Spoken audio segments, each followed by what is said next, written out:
Elon Musk indicə bir çoxlarının dünyada ən böyük texnoloji inqilab adlandırdığı yeniliyi təqdim etdi.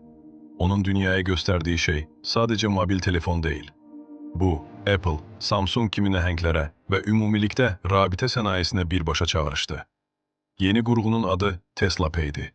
İndi hamı yalnız ondan danışır. Ona nə SIM kart lazımdır, nə də Wi-Fi şəbəkəsi, çünki o, birbaşa Starlink peyklərinə qoşulur. O, dünyanın istənilən nöqtəsində işləyir. Okeanın ortasında, yüksək dağlarda və hətta elektrik olmadan belə şəbəkədə qalır. Üstəlik o, daxili günəş enerjisi ilə doldurulma funksiyası ilə təchiz edilib. Kabellərlə və rozetkalarla vidalaşın. Bu qurğu tam muxtariyyət təmin edir.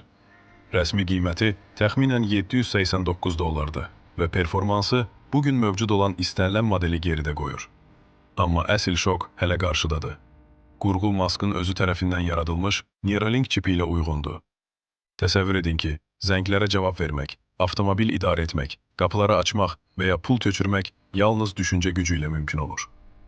Bəziləri bunu bəşəriyyətin təkamülü, digərləri isə hələ də şübhələr doğuran bir sıçrayış adlandırır. Amma bir şey danılmazdır, gələcək artıq gəlib.